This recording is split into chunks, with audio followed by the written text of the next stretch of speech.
I'm one of the aspirants for Bonchari parliamentary uh, post. So I'm speaking this morning with the media houses and about the direction.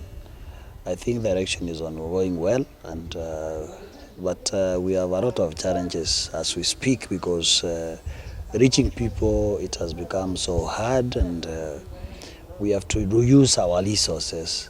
And you heard yesterday the president also said about the curfew and the time to close hotels, which sometimes we have been having meetings as from 7 to 8, but now the president has reduced. So it is really a very big challenge.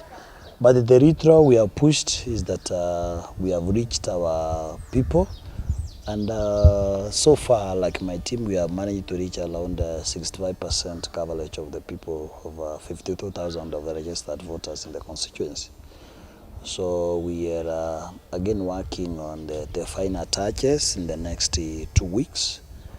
And we are really working in closer with the government guidelines because we don't want to expose our people much to COVID-19.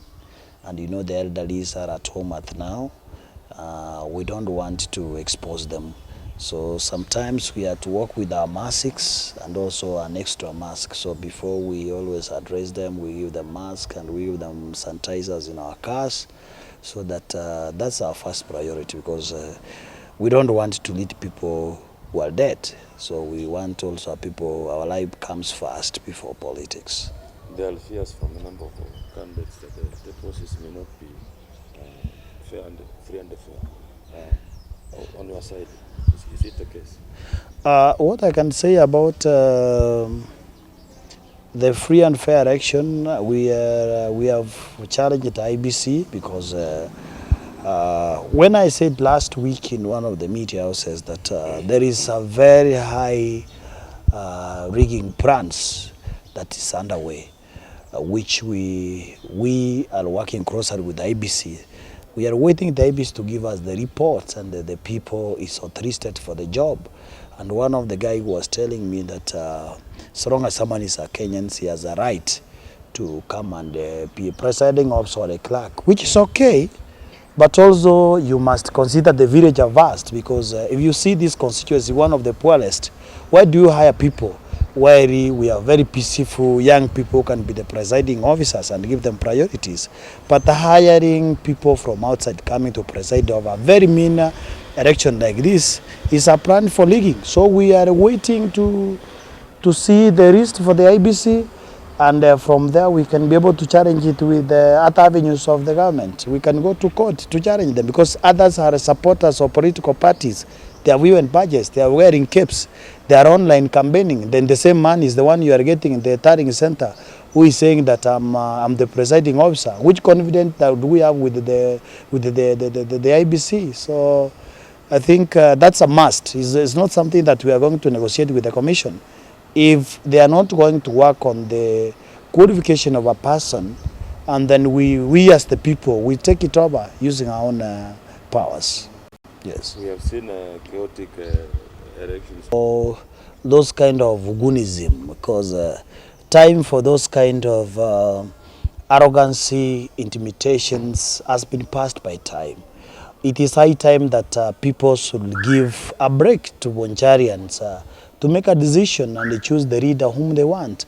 The issue of big political parties, I think that's the one that are trying to misbehave, trying to show and brush shoulders that, oh, I have numbers, oh, I have this.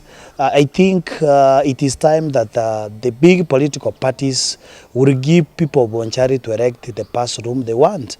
And when you go to the ground, people, they say they want a new person with new ideas. And that's the Progressive Party of Kenya, the PPK, the party for Kisii region. it is time to beat by to big political parties like the ODM, the Jubilee parties, the UDA parties. They have to wait us in the negotiating tables, but they don't need to come to kiss us if we don't have our own political parties.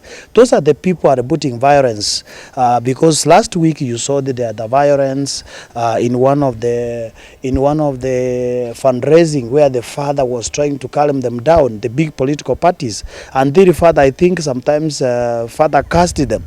So we are wanting to tell them that there is future. So this kind of telling people that hii chama ni kubwa kuliko ingine, I think hiyo ni ile wakati ya kukuwa na Twitter na Facebook. The technology will face out those big political parties whom they feel that they are bigger than people. The people are bigger than those political parties. Work. So far since the government intervened, because we really raised the issue about security, and the Super CS Dr. Fred Matiang'i has to hear our clients, and he had a lot of security there.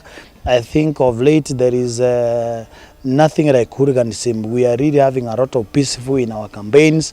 You can meet your colleagues in the campaign trade, there is nothing. So there is a lot of peaceful.